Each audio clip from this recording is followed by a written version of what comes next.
পরীক্ষা যত বড়, ধৈর্য যদি তত বড় হয়, তাহলে সফলতা, নিয়ামত, পুরস্কারও তত বড়। সুবহানাল্লাহ বলেন। যুগে যুগে কালে কালে আওলাদ রাসূল যারা আমার নূরানী নবীজির আওলাদ, তাদের থেকে আমরা এক নামাজের শিক্ষা বেশি বেশি পাই, আর একটা হলো ধৈর্যের শিক্ষা। জোরে বলুন সুবহানাল্লাহ। হুজুর কিবলা তৈয়ব শাহ রাহমাতুল্লাহি আলাইহি, তিনি তো আওলাদ রাসূল, যিনি আমার নবীর নূরানী আওলাদ।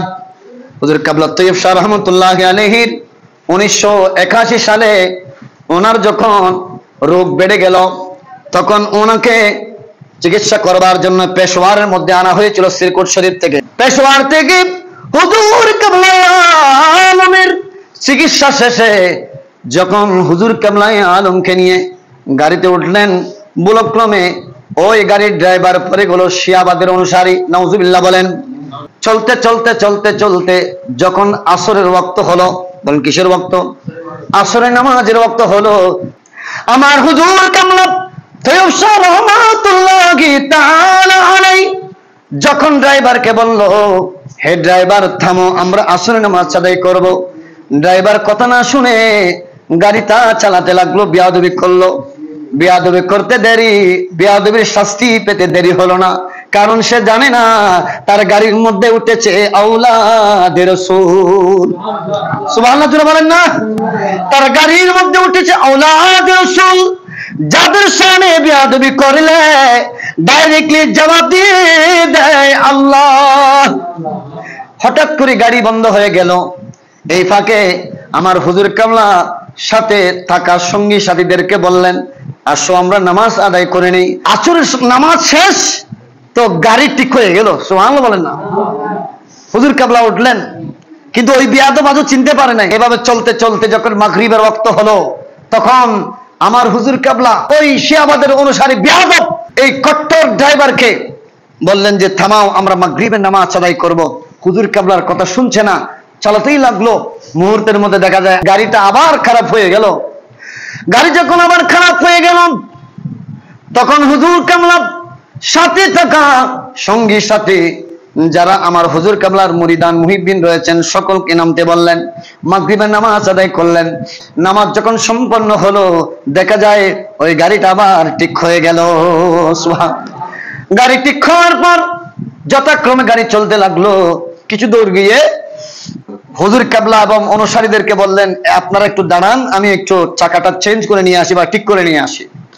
কিন্তু সে কয়েক মিনিটের জন্য গিয়েছে, এখানে অনেক সময় কাটিয়ে এনে নিরাশ হয়ে চলে আসলেন।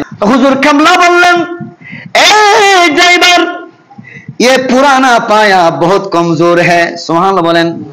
হুজুর কিবলা তৈয়ব শাহ রাহমাতুল্লাহি আলাইহি বললেন, হে ড্রাইভার, ये पुराना पाया बहुत कमजोर है। এই পুরাতন চাকা এটা দুর্বল, মগর সিরকুট তক চলেগা, কিন্তু সিরকুট পর্যন্ত এই চাকা দিয়ে যাওয়া যাবে। সুবহানাল্লাহ বলেন। হুজুর কিবলা বললেন, इसलिए के हम ऐशा की नमाज সিরকুট পড়ুঙ্গা। সুবহানাল্লাহ। কেননা আমি এশার নামাজ সিরকুট শরীফের মধ্যে গিয়ে পড়ব। তোমার ভয়ের কোনো কারণ নাই, তুমি আল্লাহর ওয়াস্তে চলো। তখন ওই ড্রাইভার বুঝতে আর কষ্ট হলো না। ওই গাড়িতে যিনি বসলেন, তিনি দুনিয়ার কোন সাধারণ বান্দা নয়।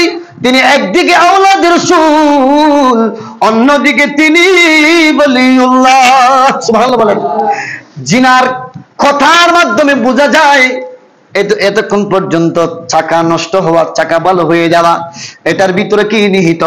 ও জগতের মানুষ, একদিকে হুজুর কিবলা ধৈর্য ধারণ করলেন, আর একদিকে নামাজ ত্যাগ করেন নাই। সুবহানাল্লাহ বলেন।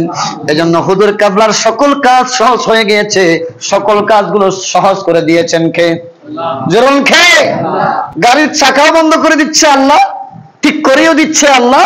কারণ যার জন্য ঠিক করে দিচ্ছে, যার জন্য নষ্ট করে দিচ্ছে, তিনি তো আল্লাহর নামাজ ছাড়েন নাই। তিনি যে আল্লাহর ফরমান ওয়াস্তাঈনু বিস-সাবরি ওয়াস-সালাহ, আল্লাহ থেকে নামাজ এবং ধৈর্যের মাধ্যমে সাহায্য চাওয়ার জন্য বলেছেন, এই ফরমানের উপর রয়েছেন। এজন্য আল্লাহ তাআলা আযজা ওয়া জাল হুজুর কিবলা তৈয়ব শাহ রাহমাতুল্লাহি আলাইহির সকল কাজকে সহজ করে দিলেন। জোরে বলুন না সুবহানাল্লাহ। এখানেই সবর, এখানেই নামাজের শিক্ষা আমাদের জন্য নেওয়া উচিত। এক ধৈর্য, এক নামাজ, এই দুটো জিনিস যদি নিজের জীবনের সঙ্গী বানাতে পারেন, দুনিয়ার কোনো মুসিবত আপনার সামনে আসবে না, বরং সব কাজ আল্লাহ আপনার জন্য সহজ করে দিবেন। জোরে বলুন না সুবহানাল্লাহ।